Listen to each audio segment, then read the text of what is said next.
Welcome to the Better Two podcast. I'm your host, Donna. Today's guest is Luke Marzec. Luke has a new EP out called Part A, Something Good Out of Nothing. Part B will be out in June. We talk about that. We talk about how he started in music. We talk about Peter Murphy, and we talk about so much more. So tune in. Hi, Luke. How are you doing today? I'm great, Donna. How are you? I'm good. I'm good. So it's been one of those days, as we already know, because we actually started this over. Normally, we don't do that. But I wanted to talk a little bit about, the interesting thing, I'm going to jump right in, not to the music, but to the fact that you took time away from, I don't want to say civilization, but the social media aspect of civilization. You lived off grid. How did that come about, and why did you decide that you needed to do that? Um, the pandemic is what sent me off grid. Um, it was like 2 or 3 days before London locked down, and I've got my dad lives in Spain, and I was hearing stories of Madrid locking down. I was hearing stories of drone police telling everyone, and I was like, I need to get the hell out of this city. So actually, it was like the day before lockdown, and a friend called me up and just said, "How are you doing? Do you want to hang out?" And I said, "We've got to get out. There's the virus," you know. And he had no idea what was happening. He had been living under a rock as well, and so I was on a narrow boat, and my friend Neil was on a narrow boat, and we just headed out the city. Actually, it was a bit scary. There's loads of a canal system works by. Do you know locks? Yes, I do. I grew up in Yeah. Louisiana, and we have locks and Oh, spillways and okay, stuff. cool. So Yeah, yeah. Sorry, not to be patronising. I just don't know what the American landscape's like with canals. So yeah, someone had locked one of the locks, and everyone was freaking out that they were doing it to mean that we couldn't leave the city. So we had to change direction and leave through a different exit of the city. And yeah, I was playing the Clash on really loud speakers as I was leaving. It was very freeing. I couldn't wait. I was at a little bit of a dead end anyway, and then luckily the pandemic happened. And when we got to the countryside, we were in a really nice rural canal river actually, and just long walks, playing chess, taking the dog for a walk, fishing, and I realized it's something I just kind of didn't have the guts to do for a while because I kind of thought I had to be in a city to be part of the music industry. And really, I just wanted to be in the countryside. That's I just love that's just what I love. So then, um, and like living on a narrow boat, um, is really hard work if you're working full time and if you're in a city because you there's so many errands to do that you need a bit more time, and you always have more time when you're out of a city. So I just kind of started learning the slow life, and for the next year, slowly went around the country, not the whole country, up until the Midlands and then south. And anyway, just yeah, found real peace and calm. I think there was, I mean, the COVID created two responses. I think either like some people had an idyllic, really calm time, and some people were really caged. And I was the former. And after that, when everything did open up, I parked myself near London, but I would just drive in. Um, then I sold the boat, and then I ended up right on the other side of the country in Devon, which is stunningly beautiful landscapes here. And no, I've been actually been driving all across the country and going to London and to do gigs and stuff. And I think I'm simplifying even more now. And I'm like, actually, I don't need anything from London anymore. I need to see my friends sometime. Or I want to see my friends sometime. But I saw this list. It was cities with the most live music in pubs. It was like a top 10. London is 8 times the size of the second city in this population, and it wasn't even in the top 10 of cities with the most of top 10 ranking them on how much live music there was. It wasn't even in the top 10, which is thoroughly shocking. Uh-huh. And also confirmation of how I felt about the scene there. There's so many great people, but there's this is really hard work there, and so much competition, so few venues, and yeah. So I'm really happy to be in the countryside, and I'm closer to Bristol, which is another great city in the country. So the pandemic took me out of the city, and I haven't really looked back. Yeah. Well, I mean, and it kind of, from what you described, it kind of gave you a reset of who you were. I mean, it made you get back down to basics. Yes. Yeah. And Yeah. I don't know that a lot of people want to do that now. We are so connected and over here right now, yes, every time you open social media, there's something else going on with whatever is going on in our world. And you have to try to balance it out because otherwise you can get sucked in. And it's just like COVID. For me, I had this really weird experience because my husband was in dialysis at the time. And so, yeah, everybody else was on lockdown, but 3 times a week I got in the car and drove him to dialysis. And it was surreal because there was maybe, the roads that were normally busy had maybe 10 cars on them.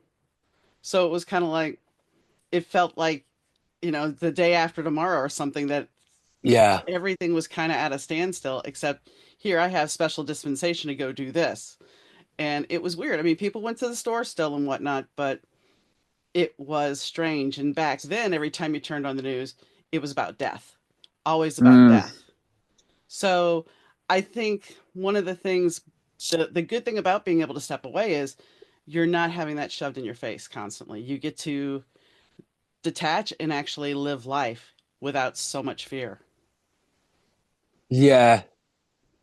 Yeah, for sure. So you were going into the hospital He three was times a week. It was a clinic. It was a clinic. It wasn't so much a hospital. They have special clinics here to do dialysis.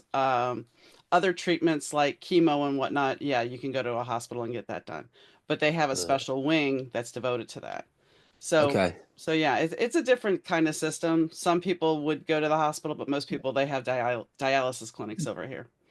So, Yeah. but Wow. Yeah. Yeah, it was yeah, it was a massive reset, you know. Um I also I need I just I was doing, it'd been my first experience working in the music industry with management and PR companies, and I just felt a bit lost by the end of it, having a lot of people with different ideas to me.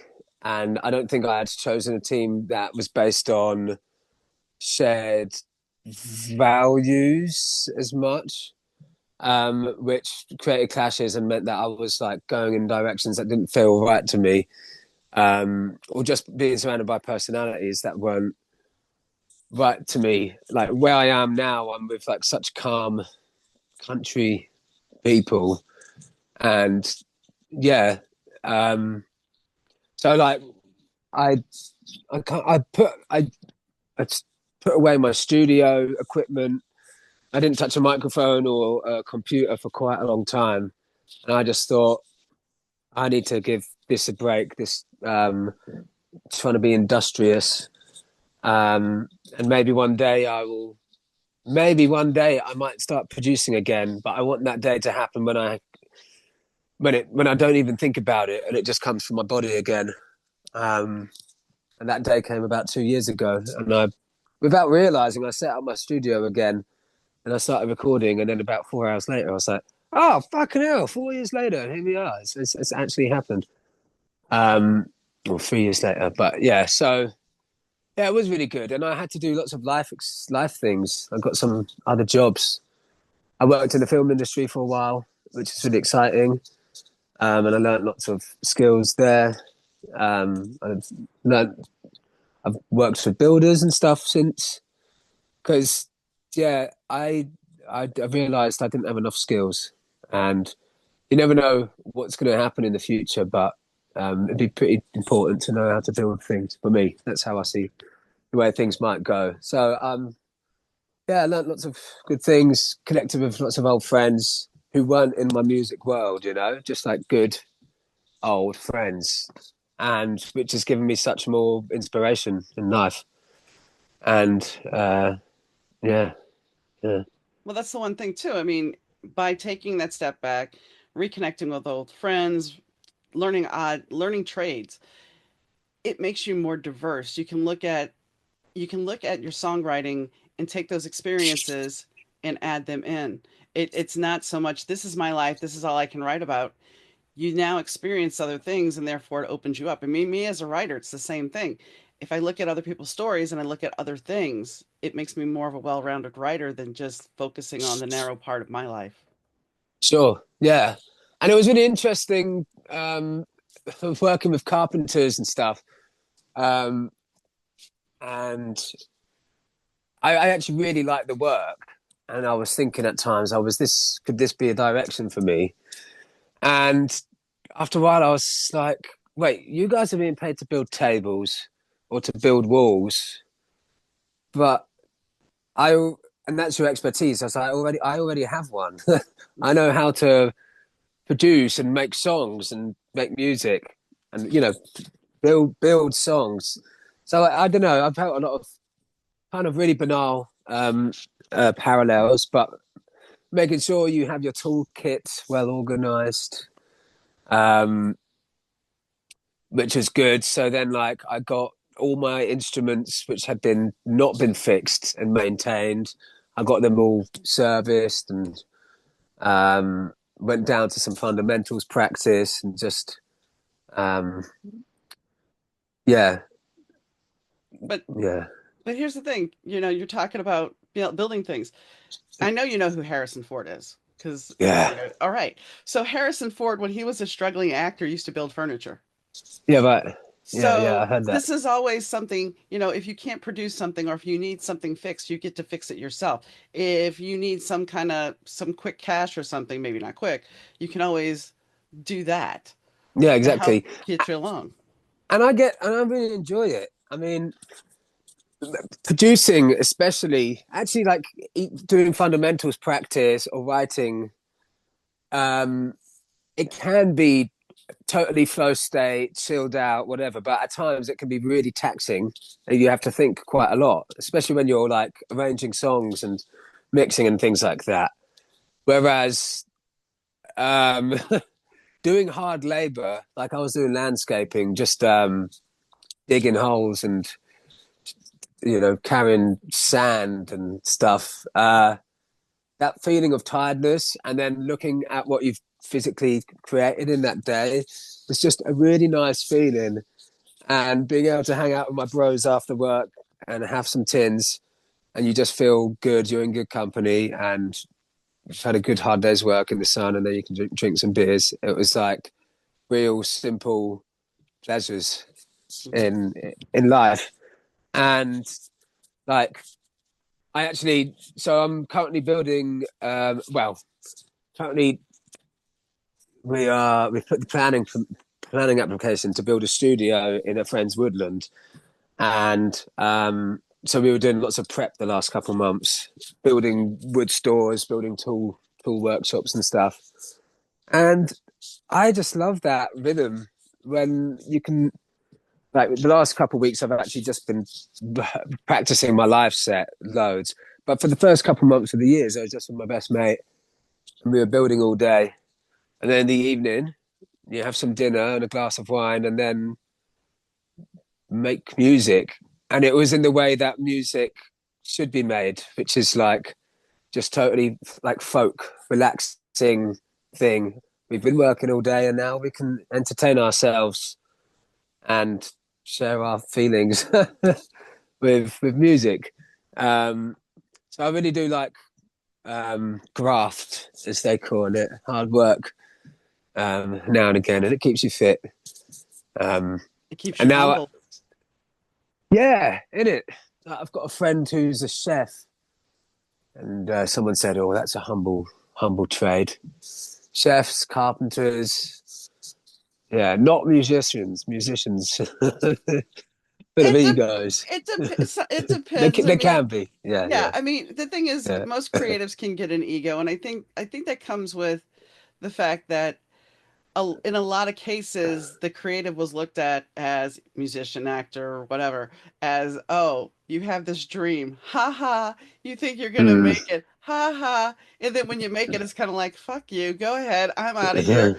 You know, so I think that's where the ego comes in. It's like you are ridiculed so much about what you wanted to do, what your passion is, that nobody understands. Then when you actually get there, the ego comes because now you have people throwing themselves at you.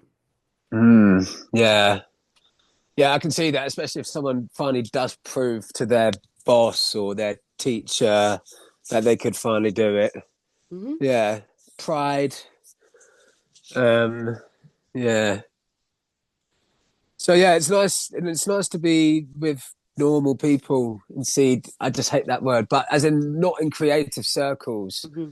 and in creative Hmm. circles, and just do the experience the things that everyone else does, just like being tired after fucking breaking your back all day or whatever it is. And yeah, it's really made me appreciate music a lot more now. And I'm quite quick at making it as well, so I can actually take time out and do some other projects and work, and then kind of find a focus when I actually do get down to the making. Um, it's really uh, nourishing. Well, and then you also have people that know you for outside of your music. It's not, they're not looking at you, because I know a lot of problems with musicians is that people see you play live and then they gravitate towards you and they put you on this pedestal, and they don't look at you for anything as the real person. They look at you as the person that was up on stage. And so Right? Yeah. doing these other jobs, it's like you get to meet people that don't know that about you. Maybe they do, but that's not the main focus. And so they get to know you, as Luke. They don't get to know the Yeah. Luke, the singer. Exactly. Yeah. I never told anyone that. Like it's something that a lot of people would say, like, check out my Spotify. I've got like millions and millions of views or whatever, but I never did. Um, I didn't really see the point in it. I mean, now actually I would, because I'm plugging, and I want everyone to hear my new music because I'm really proud of it. But at that time, I didn't see the point. And later, finally, people have heard the music, and I've got a gig in London next week, and a lot of these guys that I've met doing all that work are going to be coming, Nice. and then they and yeah, and then I think then they can, yeah, like a rounded side of me. I think it'll be much nicer for them to have, because I'm a good worker as well.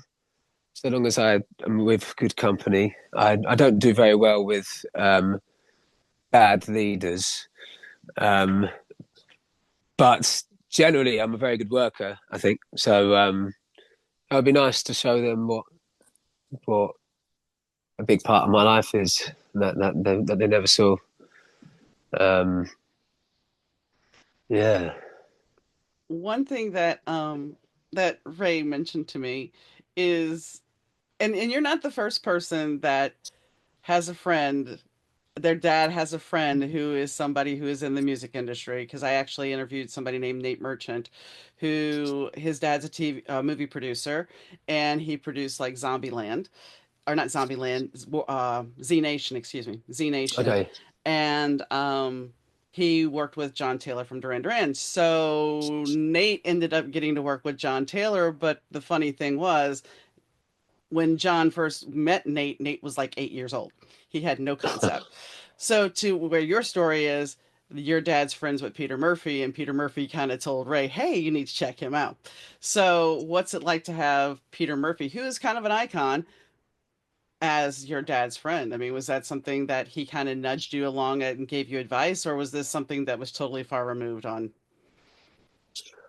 Well, I I I'm not from a generation who knew who Pete Murphy Understand? was. Okay.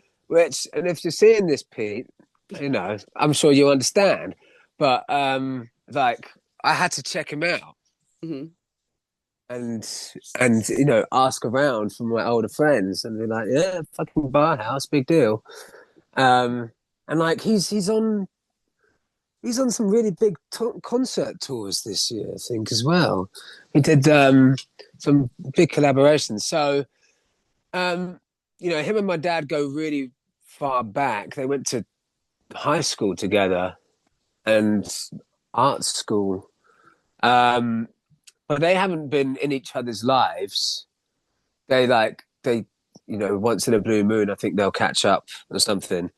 Um, and I was trying to PR my album myself, and I sent round a press release to hundreds of uh, journalists whose emails I had found. But I was contacting like the editor at Pitchfork or whatever, so I didn't get any responses. And I just asked Dad if he would ask Pete, do you know any journalists that might want to review my album? And Pete listened to the album straight away and then sent it to Ray, um, who listened to it. And we were on, I think my dad was really in a bit of a whirlwind because he was suddenly talking to Pete Murphy, who was giving such amazing feedback about my music. And then linking me up with Ray, who's a really experienced Mm-hmm. PR guy, and that whole 12 hours, my dad's head was spinning. And I think it was probably the most that he'd spoken to Pete in quite a while as well. Um, so, yeah. And actually, so I've been releasing this album in piecemeal. We've serialized it into singles and a couple of EPs for hope that you get to pitch more songs on Spotify and stuff, which is such a boring reason, really. Um, but um, but and I worry that by releasing each song separately, by the time it does come out, no fewer people that really do like it are going to have that experience where you find an album which is yours and no one knows about it, and you get to delve into it and really, you know. So I think from now on, I want to just release a whole album in one, maybe one single, or just put it out there and surprise people. Because I think that's like the thing was, I think Ray and Pete and a couple of other people I've shown, when you send them the whole album, it's like a whole world that you can enter into in one go. The issue is that a lot of listeners generally only find things through being suggested individual songs at a time. Um, and just like we don't really have the attention to watch a full film, a lot of people don't have the attention to listen to a whole album, which is why I've wanted to serialize it, but possibly at the expense of true music lovers being able to have that feeling when you find a whole album to yourself. But you've got to try things. Well, Nate, speaking of back going to Nate Merchant, he did the same thing. He created this album because he also produced this stuff too. He created this whole album from front to back, and it sets a tone, it sets a mood. And if you start, shuffling it or you mix it in with other music, it doesn't have the same impact. Mm. And Yeah, I yeah, and I think, before the music industry, you had that moment of here's the album, sit down, put your headphones on, put your Walkman on, listen to it. And now we don't have that because now, yeah, it's like, oh, here you go. And even talking in the interview that's coming out with Ray, we talk about the fandom fact that before, when you got an album, everybody was talking about that album. They were talking about there was the fandom for the band or for the singer. And now fandom happens so quickly that one minute you're at the top, the next minute, well, who's next? So yeah. it's like it's hard to find your audience that you used to be able to depend on. Yeah, well, you just need to go back to the old ways. I mean, I was talking to a friend who's helping me put on a gig, and he was saying, "Well, you're not going to make a lot of money off vinyl." And I said, "If I sell a vinyl, I might make a fiver, and it will take me 2,000 streams to make a fiver, Hmm. Hmm. which a lot of people might not realize." So actually still, and it's so still the economy is actually still for musicians is still in the old um in physical products.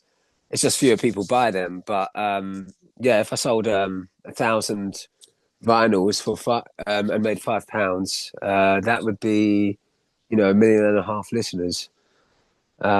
So it's so that's still, and I've got some. I mean, I've just rehearsed in the band in my little village in Devon, and there's three of us, which is a really nice number, a trio.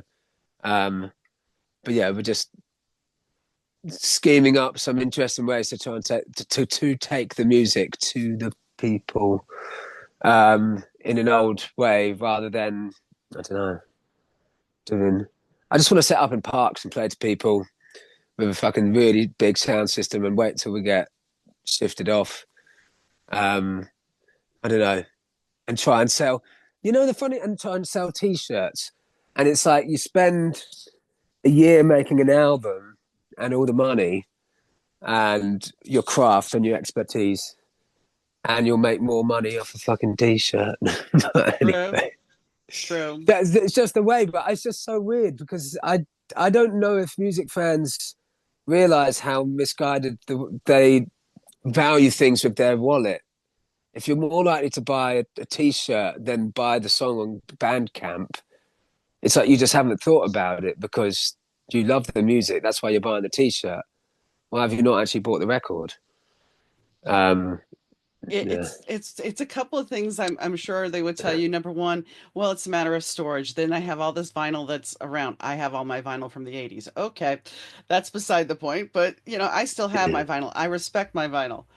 But I think it's storage. I think it's the fact that they don't I don't think that they understand all the time that is put into creating something because being an author, I look at the fact that somebody isn't willing to buy a cup of Starbucks coffee for $4, but yeah. yet a $2.99 ebook, I'm not sure I can do that. It's weird, isn't it? Yeah, yeah, yeah. It's like people will happily buy another round of drinks at the pub and Hmm. forget about it the next day. Or, you know, whatever it is, McDonald's, something that doesn't even give them value, or long term value. And it's like people, we all know how music is so important to us. Um, I guess we always take what do you call it, the path of least resistance at the same time, and that's so it's easier to just play it on Spotify. I'm also guilty. I don't buy enough records myself. Um, Well, and that's a big yeah, thing is the how much money do you have? How much disposable income do you have? yeah, And some people will say, well, that cup of Starbucks coffee is way better tasting than if I brewed it at home. I don't have yeah, time to brew it at home. Okay, but how much time do you spend in the drive-through getting your coffee? But you know, I mean, you can sit here and overanalyze it completely, yeah, and yeah, yeah, you're never gonna get a true answer. yeah, yeah, yeah. So since you know you've been playing, you started playing the violin at 7. So did you ever imagine that you were gonna, you know, when you were playing at 7, did you think, okay, I'm gonna be a musician for the rest of my life, or did you just kind of fall into it? Um, I think it was something that I took to really naturally. So then, yeah, then I got like a scholarship to go to the Royal College of Music junior department when I was 11. And then you would just be, yeah, just do that. You'd be in orchestras and get solo parts. And I think it was when I was a teenager and I started singing, then I started imagining myself on a stage. Um, but when it was violin and the early days of saxophone, it was very much, you know, learning with music teachers, learning at schools and excelling. But I don't think I was.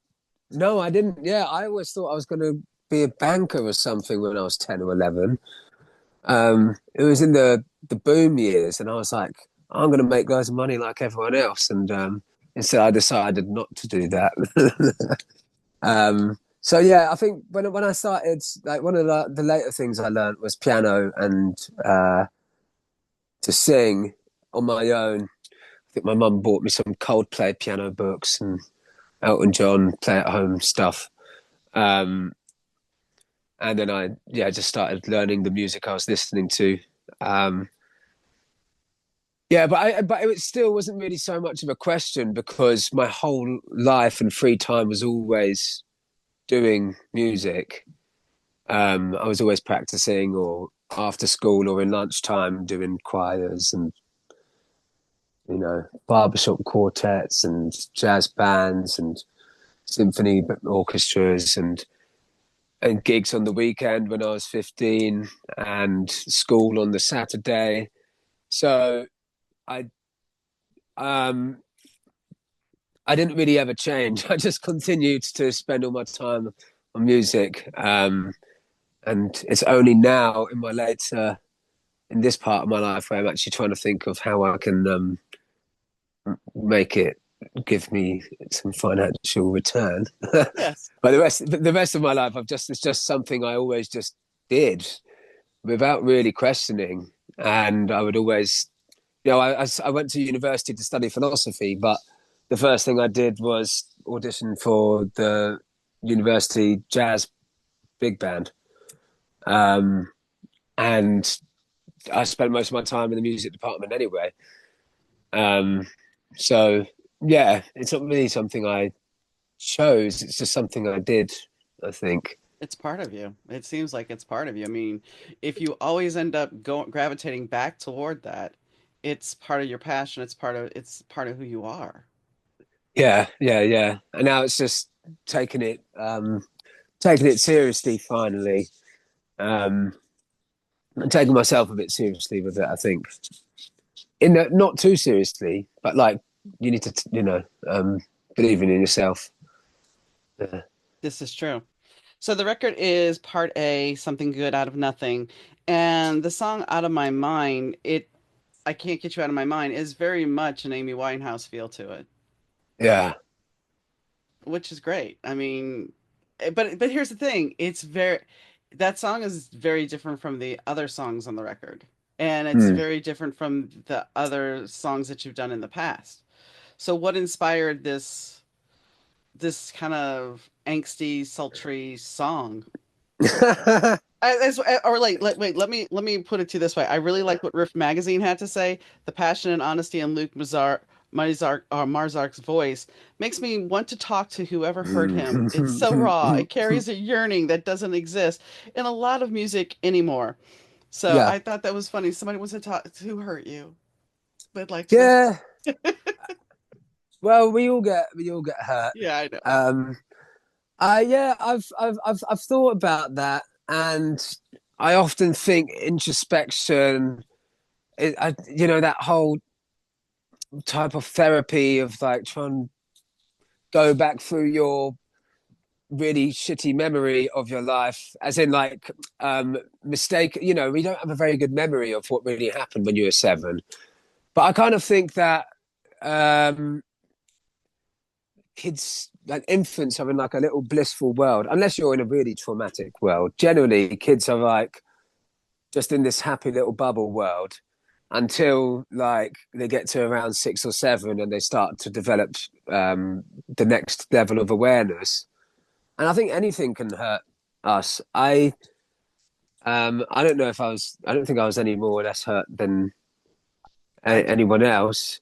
Um, but so yeah, I did think about. I was trying to work that one out, but I just have a lot of feeling.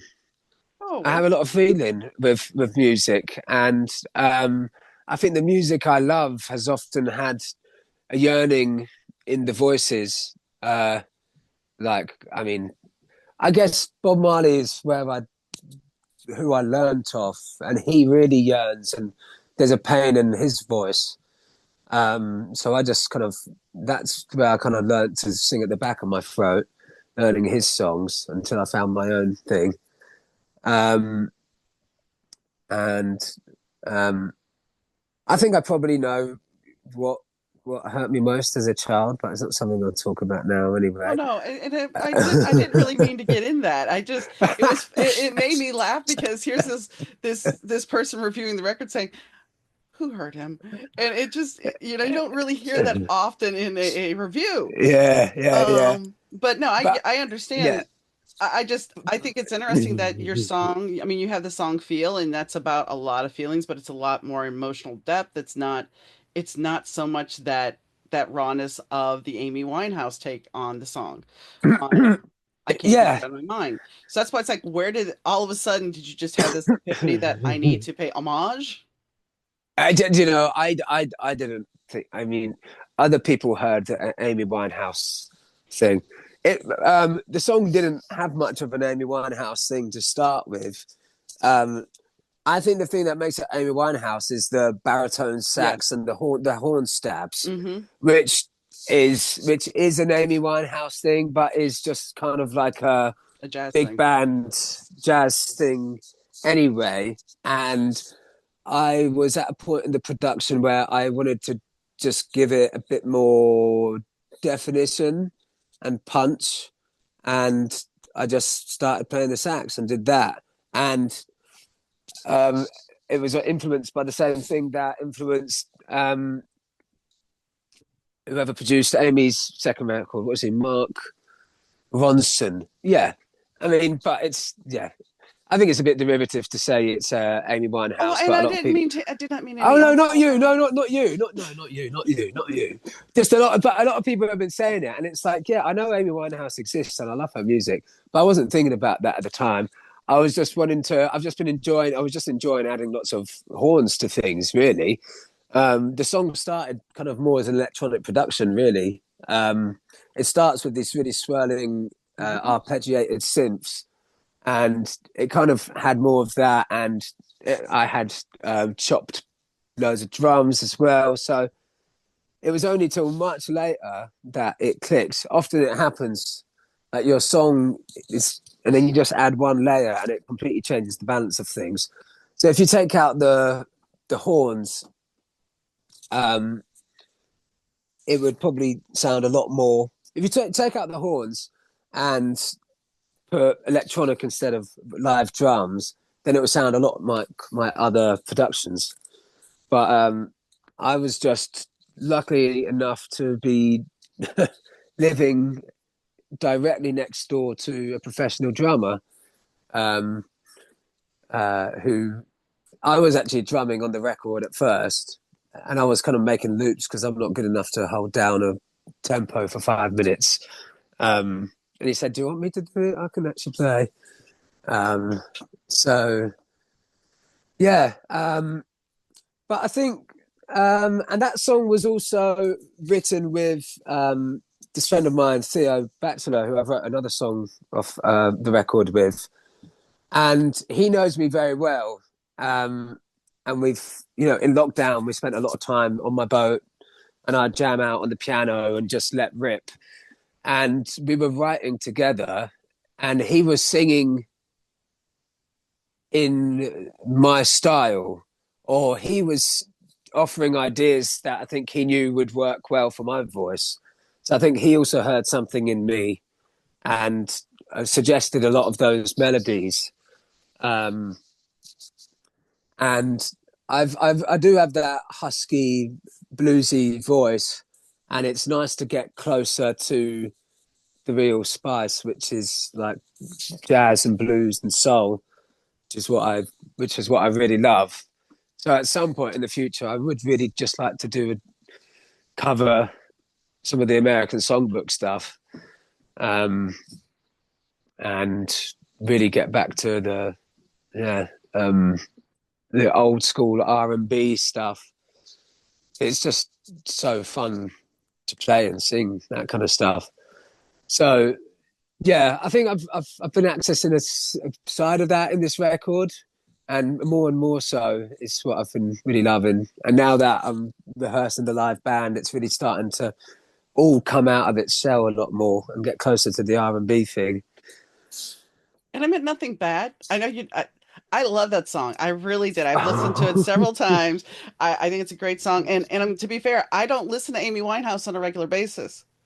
Yeah. So I I've only heard her cut. yeah. So for me to re-listen to your song, I really like your song. It wasn't that Yeah. it was anything wrong.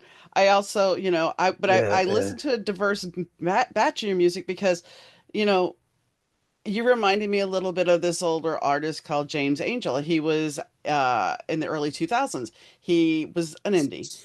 He didn't have a big following, and I happened to be turned on to him by somebody else, and it has that kind of eclectic feeling. Some of your songs are eclectic, some of your songs are jazz. So that's one of the things I wanted to touch on is that you have a diverse sound. It's not like everything sounds alike. There was a Mm. band in the 90s that, yes, my sound guy just loves and I don't really care for, called The Outfield. And The Outfield, every song that they released on the radio to me, not to him, but to me, sounds the same. Every single song. Uh, You don't have that. You have a very diverse range of music. And I think that that's maybe partially because of your life experience and because you've been making music for so long that you're able to play with different sounds and come up with your own. yeah. I think like one of the best ways to get creative is to just try a new technique or a new instrument.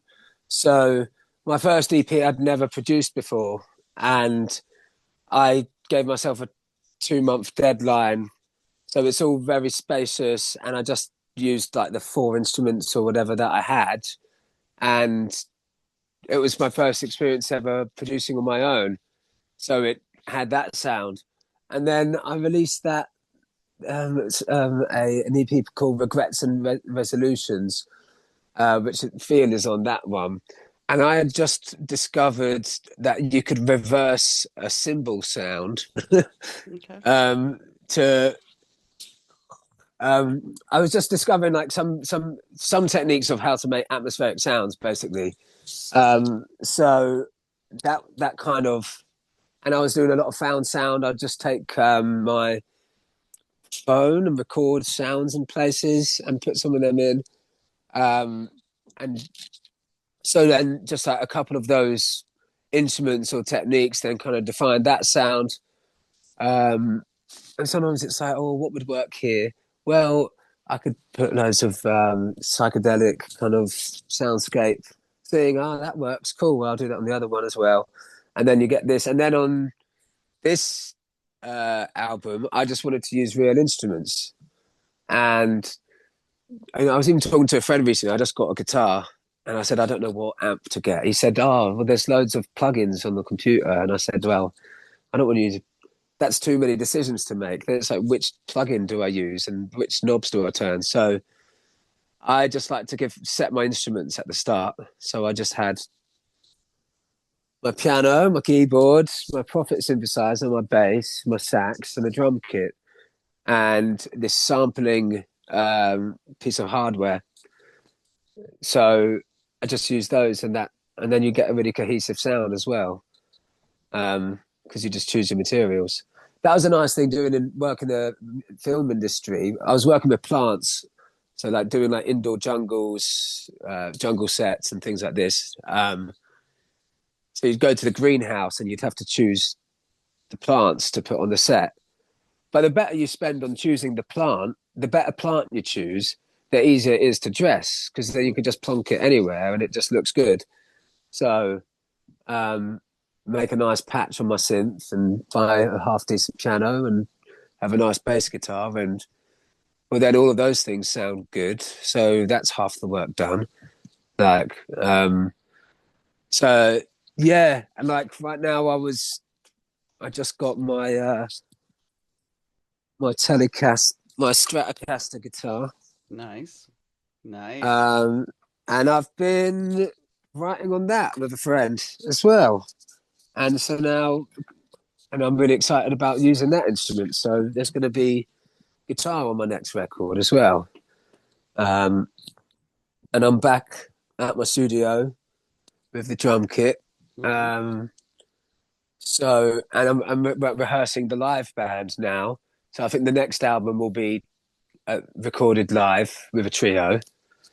Um, because that's the most exciting thing now. That's the newest thing. Yeah, it's like the easiest way to get creative is just get a new instrument and learn it, and then you get that childlike thing. just if you don't know how to use the instrument, it's even better because you just need to try and make it sound good, even if you don't know how to use it.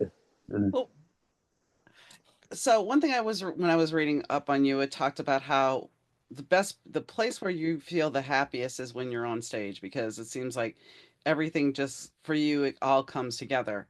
So playing live, I know you have the London date. Are you going to be putting other dates together for this for promotion? yes, yeah. Well, I mean, currently I'm looking into getting a flatbed truck and putting a sound system and the band on the truck and driving to hot places, hotspot places, and just setting up and Okay. playing to lots of people to get. I thought it'd be the easiest way to, because like the Spotify, if you just do that, or if you just play within your own circles, like the musicians and the friends that you know, then you're always going to be kind of get in a bit of a echo chamber Hmm. either, or you just have loads of disparate listeners online. But if I can go to a park and pull up with, I mean, we need to really practice getting the sound right outside, but with a full sound system and just play to hundreds of people, then you've got like a whole group of people um, that I didn't even, that had never met me before.